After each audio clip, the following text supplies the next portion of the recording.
Tom. Our next artist is Mike Briscoe. In the age of digitally created art, Mike prefers to work with paint, glue, wood, cardboard, and bits of paper and metal scavenged from the streets and beaches. He believes that exciting colors and shapes are always surrounding us, waiting to be rescued and made into art that costs little to the environment or to his own wallet. Mike? Well, thank you, Nick. This piece is called Trail of Tears. I made it probably around 1993 when I was busily working on the 1993 Folklife Festival poster, and it's kind of in the same style. I'm always happy to see something from those days that takes me back, which is sort of what this is all about. It's owned by Sandy Hankins, which means I get to see it from time to time. A lot of times when you make something like this, somebody buys it, it's gone forever. You know, I just hope they don't fall apart. That's they're guaranteed for life if they can find me. Anyway, this is a little bit of a departure. Trail of Tears is not specifically concerned with Hanford, but rather Los Alamos, New Mexico. Its sister city in the Manhattan Project's development of the first nuclear weapons. At the time I made the piece, I had been reading a lot about the Southwest and daydreaming about my early childhood in Albuquerque, New Mexico.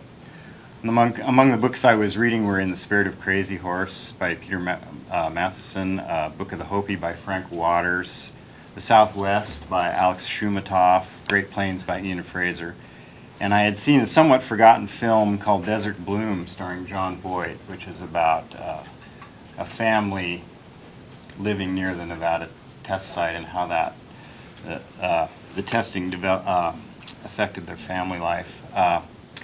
It's, if you see it anywhere, you know, watch it. It's good.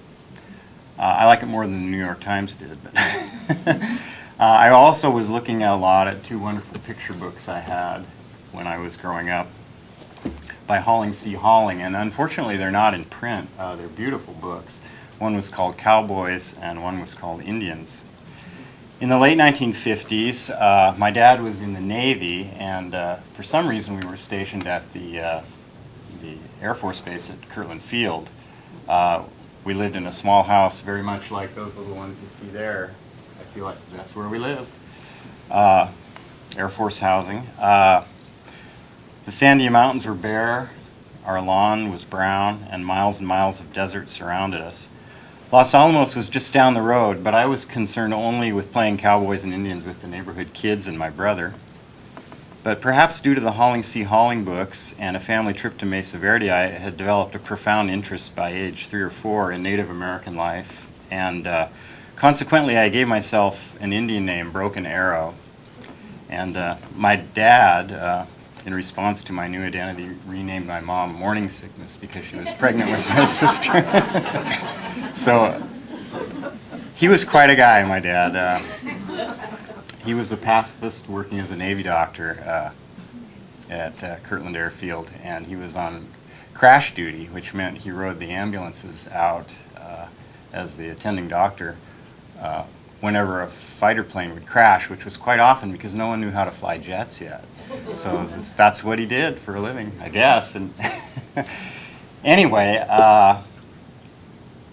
the Halling C. Halling books are quite meticulous in their portrayals of Native American and Western life.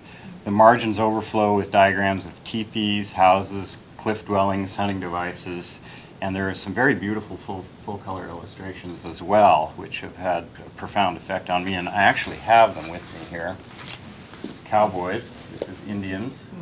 These have never been republished as far as I know because I think they'd be too expensive. They're just too great. I don't know if you guys can see this, but these are all the different types of southwestern Native American architecture. There's Mesa Verde. The margins are full of this stuff, and it's really, really informative and, you know, just profoundly beautiful book. Here's one of the full-color pictures. I'm covering up my notes, so this particular page shows a boy climbing a ladder from the valley floor to his home, and its mixture of danger and coziness was very appealing to my sense of adventure. As far as I was concerned, that was me. So, Halling C. Halling. He did a book called Paddle to the Sea about a little boy who carves a boat, and it follows the waterways all the way to the coast. And There are a couple others of them in print. They're all kind of in this format, but these are so Art Deco and so beautifully illustrated. And I believe he was the illustrator as well. So growing up on the base, as we did, I was very aware of military activity. I want to say at this point my dad was a pacifist and a military man at the same time, naval doctor. We moved back to Oregon after my dad's discharge, but by age of 7 I had developed a full-time fear of nuclear war. My inner life was already evolved to a mixture of dread and daydreaming. Oh, I skipped this. I wanted to show you this. This is the oldest surviving piece of artwork I ever did. I used to sit, the airstrip was across from our house, and I would draw the airplanes as they came in. I did this when I was 3 and a half, and I don't think I'm any better now. So anyway, my inner life was already evolved to a mixture of dread and daydreaming. I brooded and I listened for sirens. One evening during the Cuban Missile Crisis, I climbed up the grape arbor, which formed a sort of tunnel between our property and the neighbors.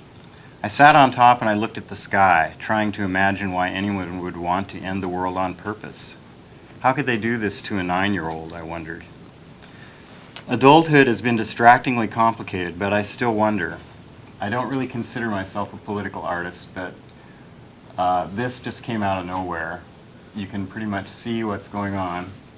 You have this shamanic figure hovering over the desert landscape with the military housing below. The rain is falling from the wing clouds, and is it rain with fallout, or is it rain that will provide sustenance for the cornfields?